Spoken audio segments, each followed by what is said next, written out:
Hello and welcome to Network News. Today we're turning our attention to the West Midlands, where 5 new stations are opening up in the span of less than a month as part of a £185 million investment to improve rail services on the lines in and around Birmingham. The first of these opened on the 19th of March, with 2 new stations in the Black Country at Willenhall and Darlaston to the west of Walsall. These sit on the secondary line between Birmingham New Street and Wolverhampton via Tamebridge Parkway, not to be confused with the main West Coast Main Line route between Birmingham and Wolverhampton via Dudley. The new stations are situated on roughly the same sites as 2 previous stations which closed in the 1960s and are served by an hourly service between Birmingham New Street and Shrewsbury, which in turn reintroduces regular passenger services on the section of line which runs between Walsall and Wolverhampton, as for many years this only received a parliamentary service. This hourly service is a good start, but in the future it's hoped that the station's service level could be ramped up even further, including with a potential new service between Wolverhampton and Walsall, a new service between Birmingham New Street and Manchester Airport, and a proposed open access service running from London Euston to Wrexham General, which would travel along the line and may or may not stop at one or both of the new stations. It's noteworthy that the line the new stations sit on is fully electrified, but is only regularly served by diesel Class 196s. This is so that the line can act as a diversionary route if the main West Coast Main Line is shut, but still seems pretty bizarre not to make use of. Fortunately, the electrification means that if the proposed new services do go ahead, they'll be able to utilise electric traction along the route. The remaining 3 stations included as part of this investment sit on the Camp Hill line and are set to open on the 7th of April. These will be known as Moseley Village, Kings Heath and Pineapple Road. Since the 1940s, the Camp Hill line has mainly acted as a bypass of the Cross City line for freight and cross-country passenger services, after all the local stations along it were closed down as a wartime austerity measure. These new stations actually sit on exactly the same sites as their predecessors, though some of the names have been changed. What was originally Moseley has been renamed to Moseley Village, whilst the new Pineapple Road station used to be known as Hazelwell.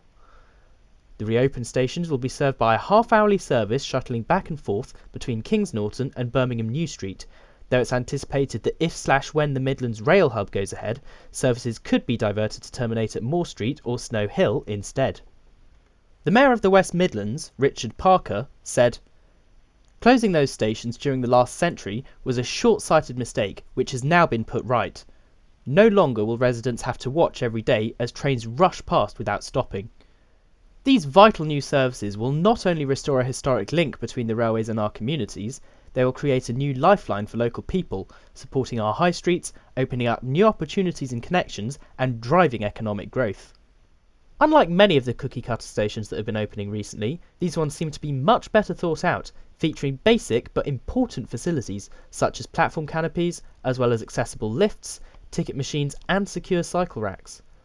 Whilst I do intend to visit the stations on opening day, I've not been there yet, but my friend Riku, who's also provided the footage you're seeing now, has been and reckons they're much better than many of the other stations we've seen opening lately.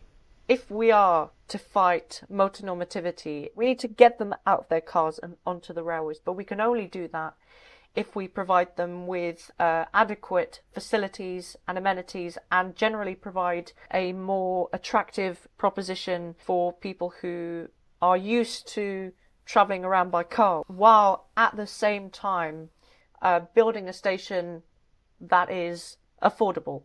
And I think that the stations on the Camp Hill line managed to find that balance between affordability and a certain level of quality. These stations are a great example of how we should be building brand new stations in the UK. With all that said, it's worth noting that this line isn't perfect. For a start, it's not electrified, which is disappointing not just for the half-hourly commuter service that will soon be running along it, but also for the numerous cross-country and freight services which use the line each day. Additionally, its opening may constrain the ability to increase services on the Cross-City line.